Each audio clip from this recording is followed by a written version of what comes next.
Hello, and welcome to the live Cybersecurity Awareness Forum panel discussion on leveraging AI to manage security awareness training and human risk management programs. With the topic as complex as the title, we explore and unpack the emerging use of AI within your security awareness program. Joining us on the panel today, we've got Sid. He's currently the head of IT at Greenpeace Canada. He's worked in the nonprofit and corporate sectors and has run his own IT services business for over 15 years. It's good to see you back, Sid. And we also have Fletus joining me today. He is a seasoned IT and security professional, currently a security operations manager, and beyond his expertise, he finds immense joy in sharing his passion for cybersecurity with others. Welcome back to the panel as always, my friend.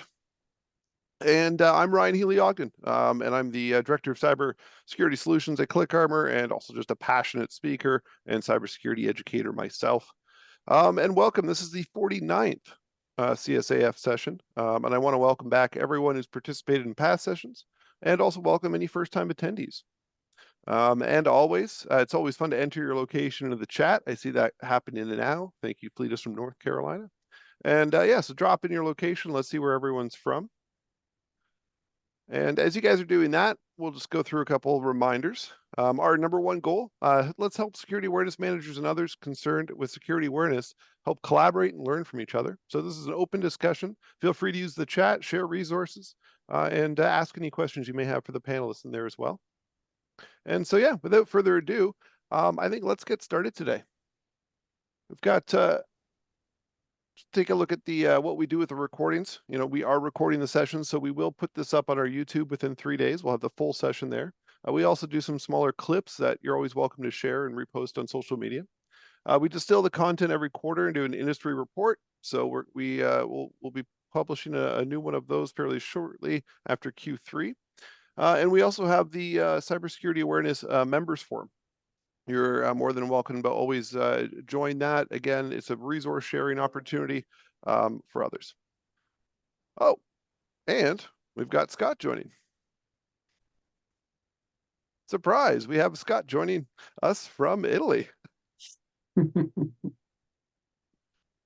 And so before we actually jump right into talking about AI and you know, some of the items around that, I did want to hand the floor over to Sid briefly. Sid's got a small demo with you know, integrating AI into security awareness that he wanted to present today. And while we do that, I'll hand the floor over to Sid. Okay, so before I do the demo, regarding AI and security training, I've worked with a company in Waterloo that trains SOC analysts. So they analyze breaches, map to the LLM maps to MITRE, and it also knows what has to be done at each step. So then it writes a playbook. So that's an example of something I've worked with. So I'm going to share my screen. And what you are looking at is something I wrote in ChatGPT to train me for the Security Plus 601. So before I actually ask it something, let's take a look at what the prompt is. Okay, so here's what the prompt is. It's got a long prompt over here. And then some things here are things you can ask it. Now, what I did is that I purchased Professor Messer's ample exams and his quizzes and cheat sheets, etc., and put it in, combined it into one PDF and uploaded it here. Now, this is something you can do. You can learn how to make a prompt by tweaking this. Now, if I go on this side and I say, give me 5 questions from domain 1, one at a time, and explain each answer after I've answered. Okay?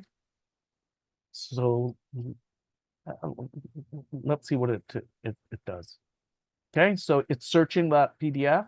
Here's my first thing. Question one, a company's web server has been receiving an overwhelming amount of traffic. This is kind of a simple thing, which has caused the server to do, okay. So what is this? So that's either from multiple sources. So that's going to be C, okay? So let's see what it says. Correct. So And then there you it go. explains that. Real-time example of Okay. utilizing and leveraging AI in learning. That is awesome. Thank you, Sid. How long did it take you to build that? 15 minutes. Yeah. I mean, the longest thing was compiling the PDF, which was a huge amount of stuff, and making it fit into what could be uploaded. Yeah. That's fantastic. And so when Sid said, he had this, I wanted him to show us in real time how, how easy it was, how dynamic it was, and there is, the entire, conversation that we're about to have today. So thank you, Sid, for the real time context.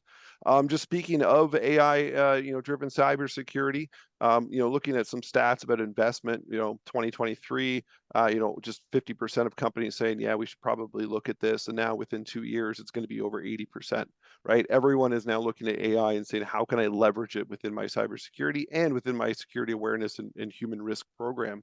So some of the pros we say, well, you get personalized training, as we saw, Sid just personalized that for the exact, need he had.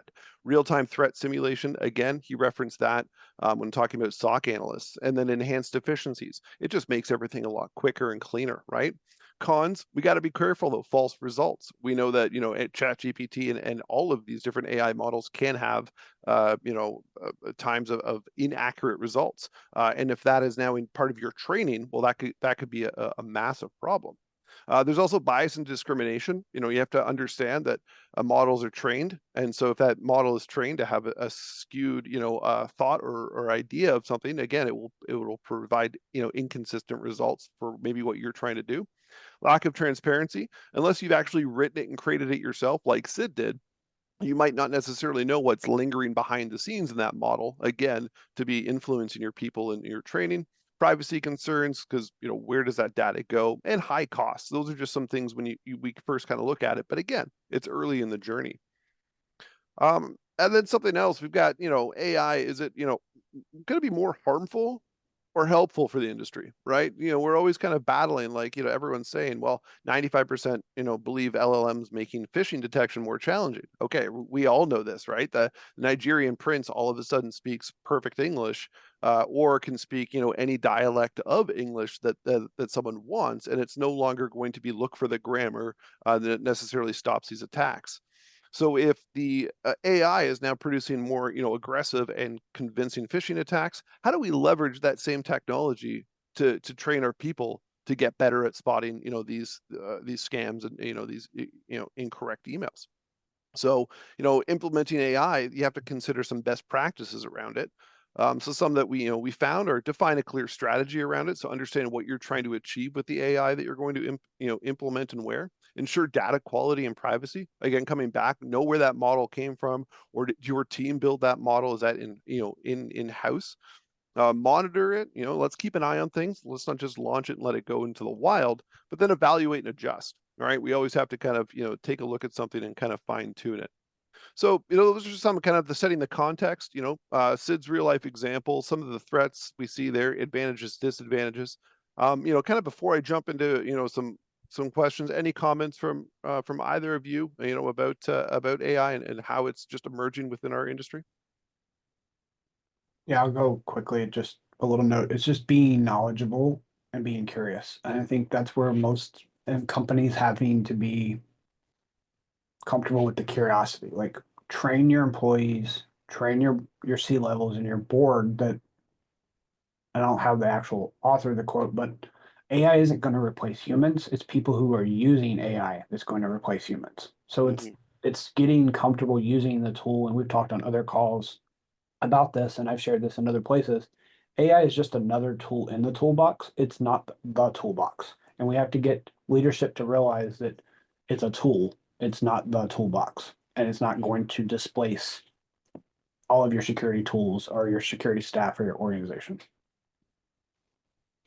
So I'd like to say that your senior management has to talk about it. And we at Greenpeace at the international level had a AI workshop and came up with an AI plan and recommendations for usage. Now, Greenpeace is very concerned about energy, about ethics, and these kinds of things, which may not be the same for you, but those are guidelines which have been handed out.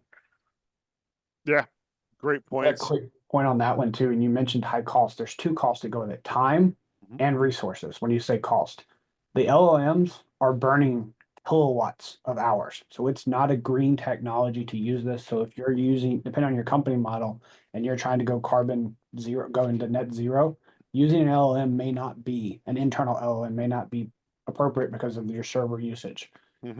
Cost also, depending on the processor you're having, your graphical processing unit, or the unit that you're using to ask questions of, you're going to see response. So if you use a local LLM on your Mac, on your Windows box, you're also going to spend more time physical waiting on that response to come back. As you saw in Sid's example, there was still a couple second delay based on the processing his connection to the LLM he was asking the question of, which in this case was OpenAI ChatGPT. So you have to realize all of those, to Sid's point, is you're going to burn energy, physical energy, and you're also going to use time by these technologies. Yeah, and it's no different than actually having conversations with people, right? Like we have to wait for the other person to respond. You have to, understand that information. You've got to do a little bit of calculation, and then you speak when it's your turn. That does take time. And so if you are going to explore this, it's a very valid point that it's more than just, the simple, I guess, cost that we all kind of, think. Yeah. Excellent. Well, I'm going to jump in and launch our first poll question right now. So give me a quick second to do that.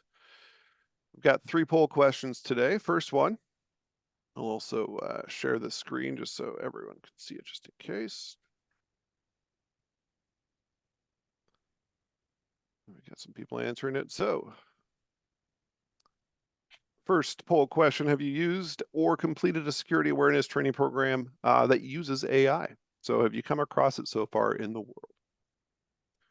And as you guys are going away, answering that poll, we'll jump into kind of our first question for the panelists to talk about today. So we've got, what activities, within your security awareness training and human risk management program can benefit the most from the use of AI tools? Fletus, what do you think?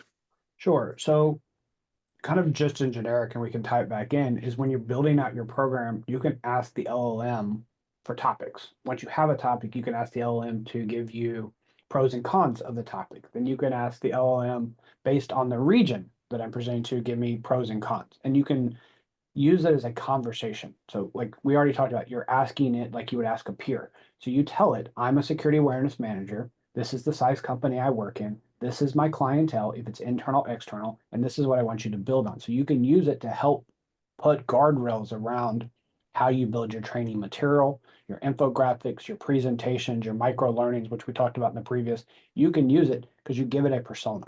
You tell it, this is who I am. This is what I want you to assume. This is what I want you to train to.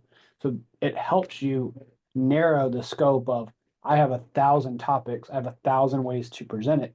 It can help you think about it. Again, on the flip side, do not ask AI anything you don't already know. So don't let it net new when it presents data. So when you ask it about social engineering, you should know enough about the social engineering topics and techniques that when you read it, you can say, this is a hallucination, which we've briefly talked about in other sessions, and we'll talk more about in this one, that it's not true.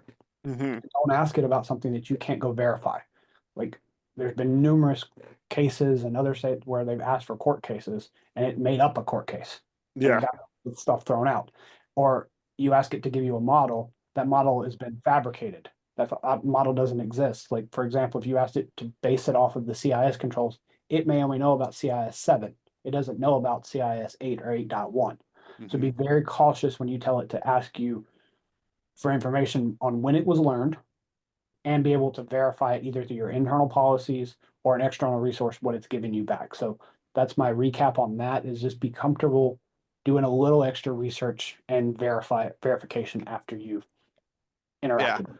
And I think the number one thing I want to highlight from that is like so many good talking points in there. But the one thing I see is AI will not take a security awareness professional's job because of almost everything you said, right? Because you cannot have just anybody create a security awareness program with AI thinking it's going to be effective, because to your point, is the information even accurate? You still need an expert to be able to understand and know what to ask, how to build the program. And depending on the size of your company, do you build your own model in-house, or do you go out and externally and get one? So again, excellent points. And I really think it links back to what you said earlier. Learn the tools, understand, the technology, and as an organization, trying to embrace it and get your people caught up to speed responsibly.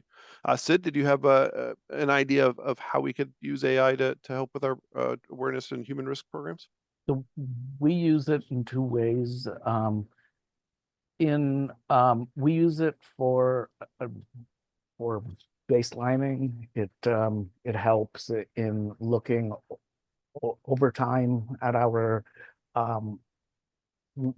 at FortiGate Cloud, Okta, different things, and it looks at problems each person has, and it creates a baseline.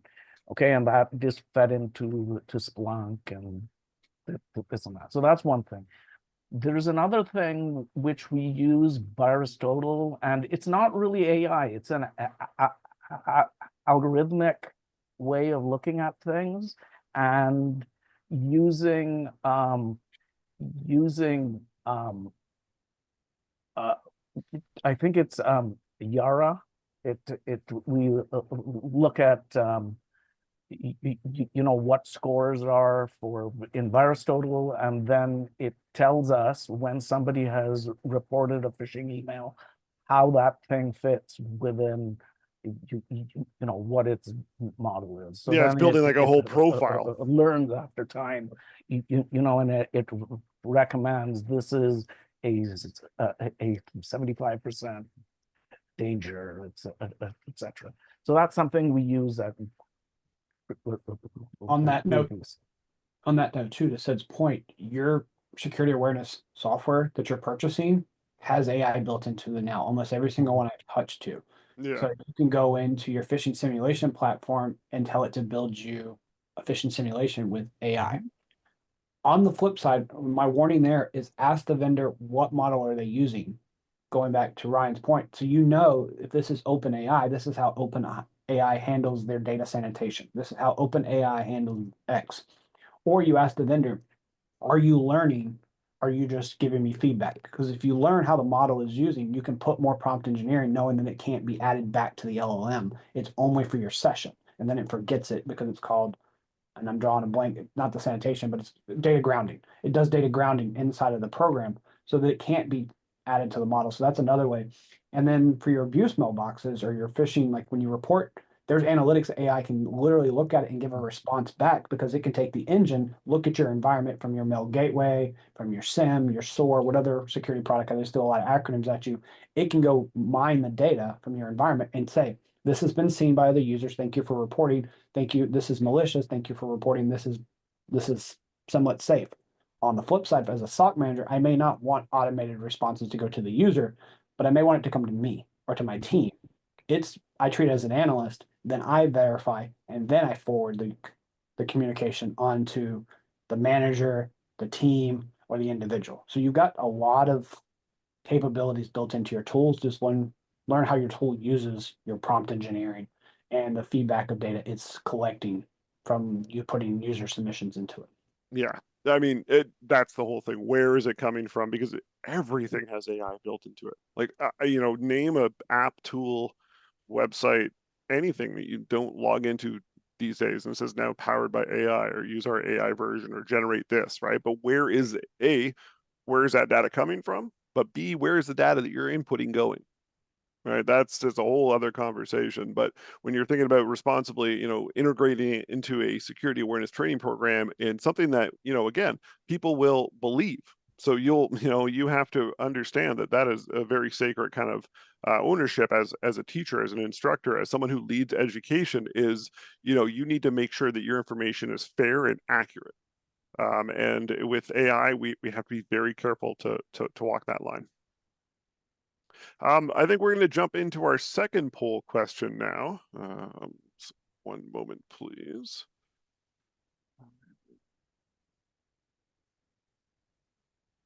Poll number 2. How effective do you think AI-driven security awareness training is compared to traditional methods? So for those who've experienced both, how do we feel about it?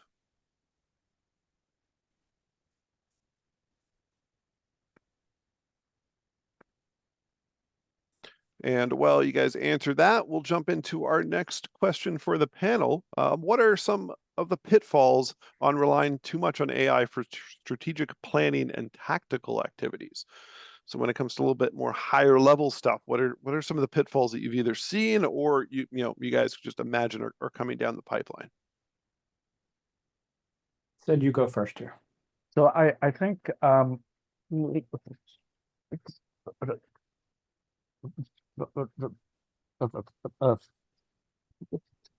Fletus has mentioned quite a bit about this, that you have to be cautious about your over reliance on AI without fact checking and knowing, like, you should know as he said, you should know the subject, and you're asking question.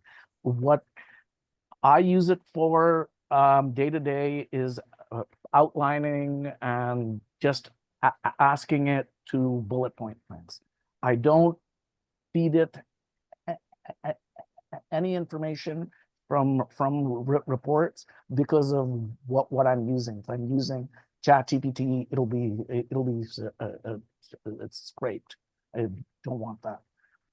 So if I have very general information that I'm feeding it, like what I did with my Security Plus quiz, it's very targeted, and I'm saying use that corpus, that's fine. If I am feeding it anything I'm unsure about, I just don't do that. I will ask it for bullet points and very general things to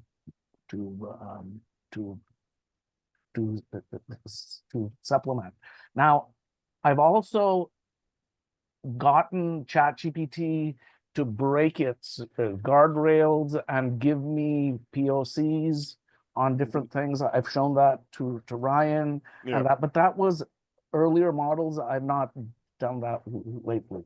That's something I learned, for instance, Pegasus. It taught me about data frames and how it actually works.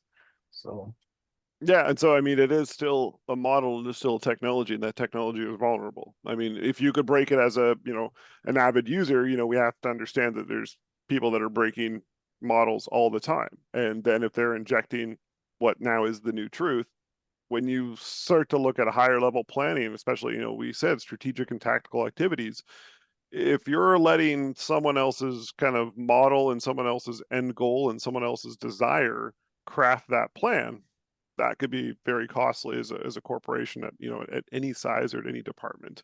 Fletus, what are your thoughts on some of the pitfalls? Well, I've shared a few, so I'll try to keep it concise real quickly. I think the biggest scare, or when you say strategic and planning, is we've always told people not to trust anything on the internet. But what did we do? We trained our models on everything that's on the internet. Yeah. So when you're doing your strategic and planning, pose questions to it to get a mindset of how to build your strategy, how to build your plan. To Sid's point, unless you're in a paid model or running an offline model, you don't give it your risk register. You don't give it your metrics, your KPIs of your users, unless you've paywalled it and you've done the proper risk assessment to know that that data can be grounded and will be sanitized and will not be part of the model. On the flip side, it's okay to do hypotheticals, to Sid's point, and ask it, if I had this event, how would you train my user? Mhm. It may or may not get the context that this event may or may not have happened in your environment. Hypotheticals are fine to know how to plan for.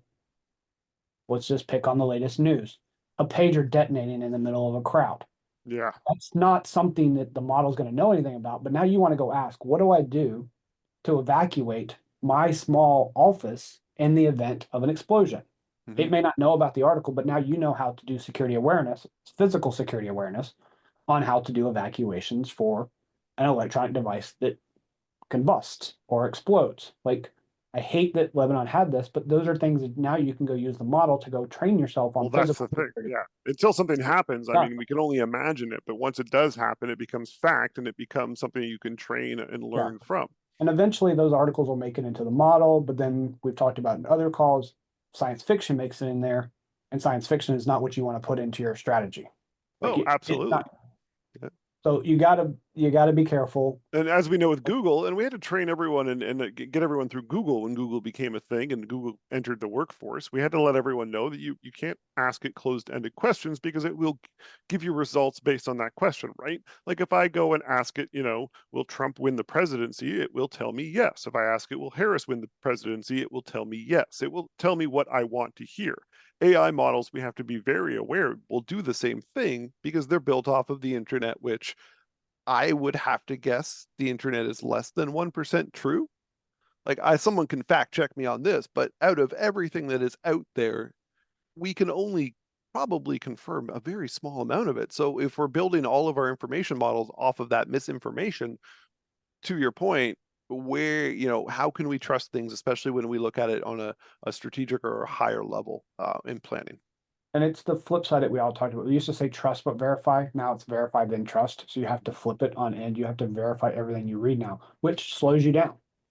And I don't want my team spending a lot of time verifying stuff. So to Sid's point, there's certain things you just don't use AI for in Mhm. 2024. Will you use it in 25, 26, 27, and in years? Likely. But Yeah. in 2024, it is now a discovery tool. It's to go get some knowledge. It's to get a source of truth, not Yep. the truth, a source of truth. When I say And it's that, great for analytics, right? It can, you can build models to compare data, to run reports. It can do a lot of the things, like as I mentioned before, one of the advantages right now is it's efficient. It can get a lot done for us if, again, it is working within your guardrails and your security and your privacy with your data. yeah, like a graphic designer, I can go build AI based graphics in seconds, where Mhm. it would have took someone an hour to draw. And then I can critique it in more seconds, which would take another week. So what would have been a week-long graphic design project, I can do in an hour or less to a very high standard. Yes, Yeah. there's still some issues with their graphics, depending on the model used. We can talk about that on a whole different call. But using it to build your infographics, your designs, your marketing material is there. It's Even just your website can just be built now within minutes with an AI prompt. It's and those are the things where it's how do we draw the line of how much we should be letting that happen, or do we just you get to the lean point in? to one other thing is tell your users this was built with the assistance of what engine. It's okay to use it as a source. Hmm. It's okay to say Gemini helped me with this. Bart used this. Olama used like you disclose it. So if someone wants to fact check you, you can say, I've verified as a human, but it was generated with this tool. It's Hmm. okay to say it was generated. And if it's not, you need to go talk to your legal team and your leadership and tell them that I am using this. You need to help me write a policy and a procedure where your awareness team can come in that your users are doing this. So go ahead and enable them and give them the guardrails of how to public publicly source it. Just like if you're back in school again, you have to cite your references, cite your AI. It's okay to Yeah, cite AI. I think a lot of people are afraid to, and it's just interesting that people don't want to necessarily use it as a source, but it is. And I think it would just be a lot better just to state it as such. That's a great point, Fletus. Sid, anything else before we jump into our next poll? The last thing I want to say is that anything that is based on tokens, anything that is a language, um, can be modeled with an LLM. When I first discovered ChatGPT, I fed it stuff about in Verilog to design, components for, to just see what it would do with components for a computer.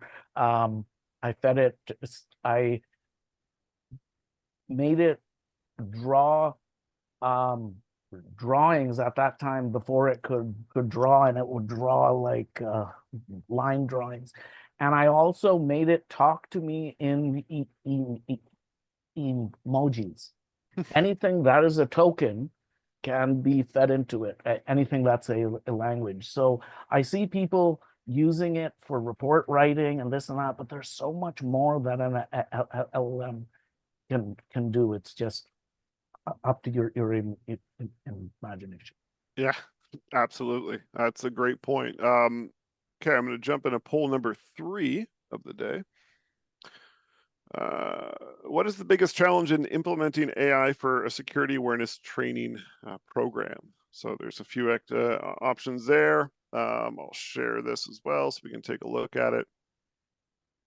And while I see that, we got a good comment in the chat from Mark. Something I've seen is using AI as a discovery tool, sort of like how back in the day Wikipedia was used as a source of truth and information, but you still use it with the intention to discover mainly high-level general information. That is an amazing point. I don't know how many of you here on the panel have just had conversations with ChatGPT or Copilot or any of the others of just learning things, because I'm a constant learner. I love a good book. I love all kinds of information. So yeah, when I hear of a new concept in cyber or elsewhere, I love asking, so tell me all about this.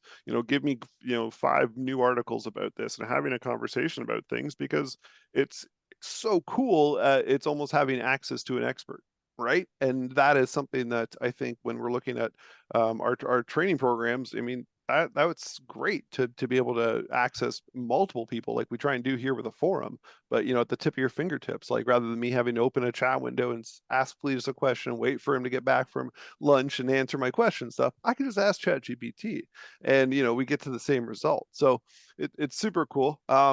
Let me know in the chat if you've ever had a conversation with a chat bot and maybe what you learned. I will admit, I have a lot of conversations with AI. Kind of to Sid's point, I can start my day.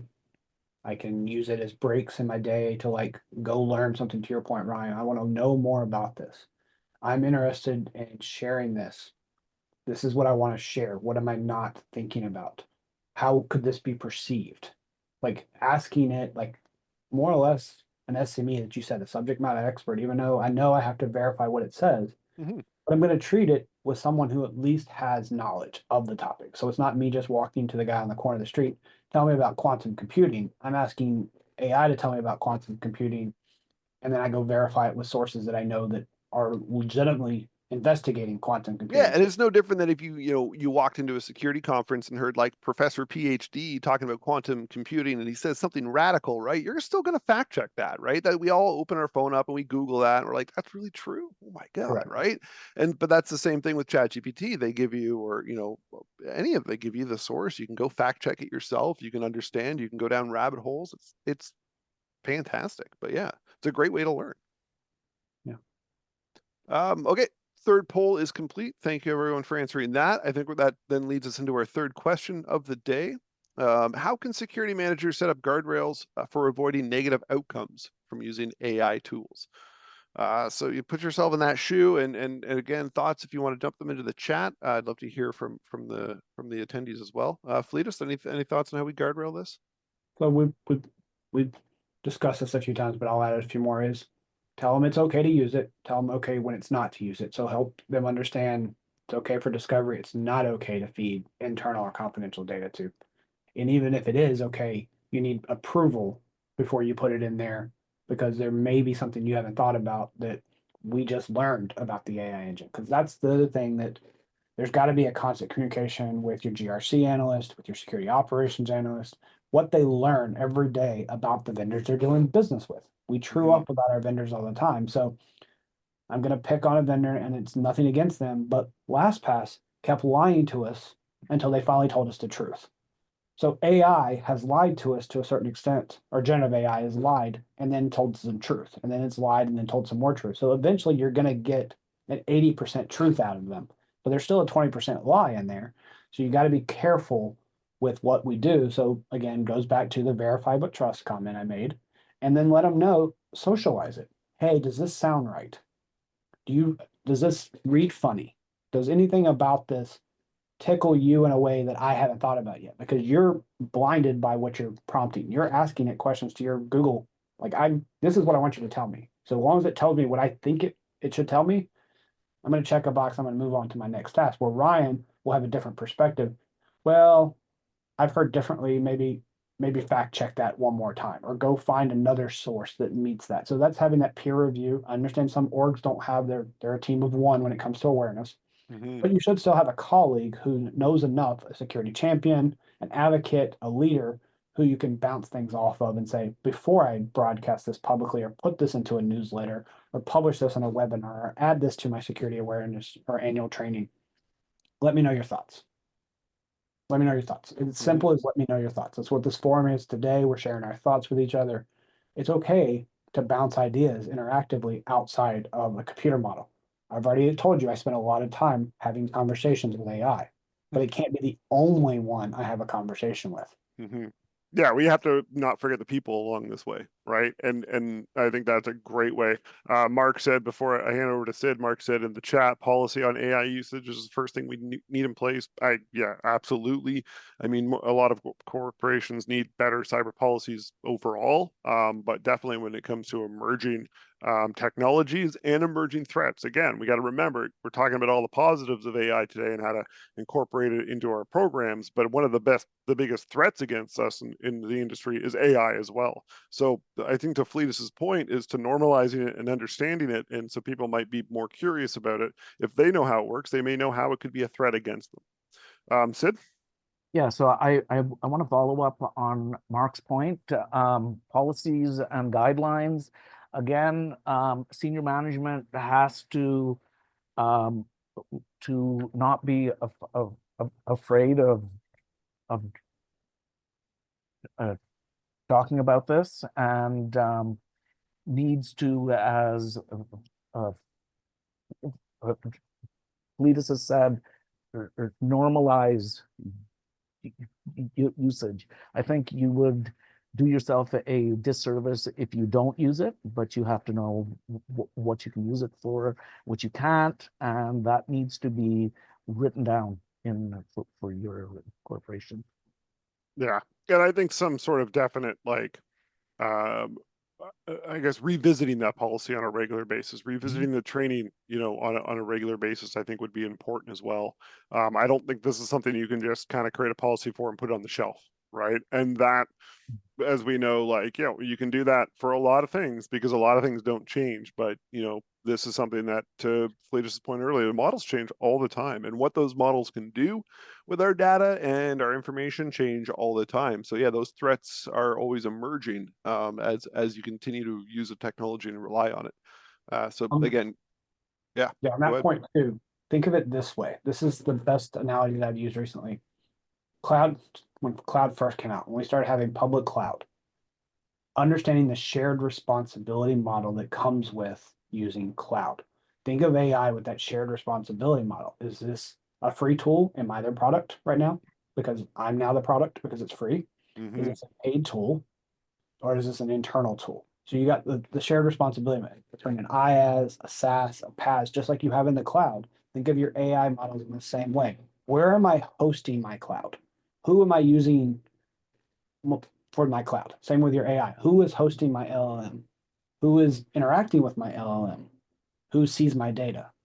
Who has the ability to go with that? And I think once we get to that mindset, it's helped me with like my IT fellow, my business folks, because they can get that analogy. They've gone through that for the last decade or 15 years now, almost actually 20 years when AWS first went public with some stuff. It's easier, but you have to give it to something to relate to. And to your point with a policy, it's going to evolve. It has to evolve. For that point that I just said about cloud, they're going to change what they allow you to put in and what it can do. Sid's already mentioned, it didn't draw you a picture the first day. Now it draws pictures. Now it can give you video. Actually Live video. It Yeah, can the build video an is nuts. entire presentation for you. And another topic we talk about, it can build your deep fake for you now. Yep. And it will. Yeah, I mean, we work with a great company, a free plug for breacher.ai, but they have fantastic deepfake content that they produce and then use as a test in a social engineering kind of stance against organizations. And some of the clips now are unmistakable compared to like a real human. And yeah, it's really going to change a lot of things in the next, 3 to 5 years, I think, on how we interact. And it's going to be something that, it's very important to have these conversations now, I think, to get everyone on the same page. And then, hopefully we have security professionals here that maybe can get management or seniors to awaken and pay attention to AI. So organizations can understand it, normalize it, and embrace it, and then be aware of it. For where the pitfalls might start to show itself. Uh, any final question or comments before I jump into the poll results today? One other thing, real quick. We've talked about internal to your work. I'm going to take a personal moment again. When in doubt, dealing with something personally, use your AI engine. Use it. So, like, if you feel like you're getting scammed, go find out what you know about the scam. See what you can find out about. Like, kind of, we've talked about other tools from an awareness point of view.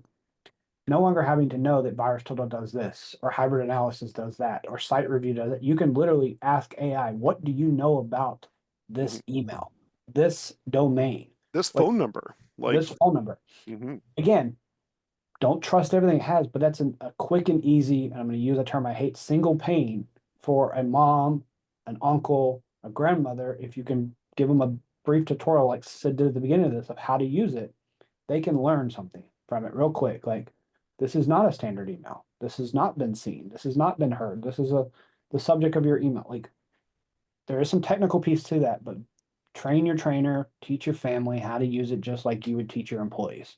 It goes a long way. I have two young interns. You hear me talk about it all the time. They're 9 and 7. I've introduced them to generative AI. Mm-hmm. I tell them to be careful how they use it and let me know if they have questions. But I'm teaching them at 7 and 9 that this technology exists because they're going to use it as they go through school. And then Absolutely. Yeah. It's like if the three of us were denied computers when we were younger, right? Like that would have changed our paths. And that as soon as then we were exposed to them later on in life, it would have been very foreign. Instead, the three of us have had, careers and lives in IT and stuff because, again, the technology was given to us early in its, advancements. Like I was on the internet very early in its day and age, as we all were, and we've kind of seen it evolve over the last 40 years. Maybe I'm dating myself, but it's crazy to see what's changed in that small amount of time, and what's going to change in the next, like I say, 3 to 5, 5 to 10, and then 15 plus is just, I can't even wrap my head around it. we're slightly off topic, but I want to add this. Yes. The internet was built in the 50s and 60s. It isn't that old. Like Yeah. what we know, like ARPA and DARPA were built early. Like this is new. Just like all the technology, this is new. Just like everything that's coming out, there's going to be cybersecurity insurance and policies that are all going to get built in 2024 and 25 just around generative AI. We're in the Yep. bleeding edge of new legislation and industry standards that will come out based on the conversations we've had today on just how generative AI is going to play in day-to-day life. Well, here's a great example. So there's, you get one of these insurance policies against identity theft, right? Well, so now what happens if a generative AI video, steals your identity? Because it's going to be so easy and good to change, then there's going to be words in the policy that are going to extract and stop that, right? So like we always have to be, mindful of how protected we are and actually what, we're being exposed to. Poll results is what we're supposed to be talking about, though. And so we had 3 poll questions, and the first one was, have you used or completed a security awareness training program that uses AI? 60% no, 40% yes. So it's still maybe a little early for programs to have kind of, that full adoption. Question 2, how effective do you think AI-driven security awareness training is compared to traditional methods? So for the people that have the experience, 40% much more effective, 30% slightly, 30% about the same. So we haven't really seen maybe the newest advancements and it really kind of changing the way we consume content yet. And the third question, what is the biggest challenge in implementing AI for security awareness training? We had 40% say lack of technical expertise, 90% under data privacy concerns as well. So, we talked about all of these things and kind of touched on them. High costs, registered on there as an answer as well. And we didn't really go too in depth with that, but Fletus mentioned it. I know famously X has just launched a new AI data center, and I don't even know how much it costs to build, but like the cost per hour is going to be insane. And these are not green technologies to anyone's point, and it's something that we need to be mindful of as we try to embrace new technologies. What's the overall impact, I guess, on our people and our planet and everything else? Because as we race towards it. So thank you everyone for participating in the polls today. And so insights, what were some of your best insights? I'll hand this over to Fletus and Sid, and I've got some thoughts myself. But what were your insights for executives, implementers, or individuals? What did you learn today? I'll quickly give you mine. I'll go executives, just be prepared when people ask. Think about it. Go ahead and work with your leadership teams to get policies, procedures, and stances. Get your legal team involved early to review the contracts. All of your SaaS tools, we've already talked about it, have turned on AI. So if you've Adobe, Confluence, it just magically appeared one day. And if your IT team isn't aware of it, it's on. And it's summarizing your data right now. Your legal team might want to know that Adobe Reader is now looking at all of your contracts, all of your RFPs. Your GRC team may want to know that you can summarize all of your policies in Confluence.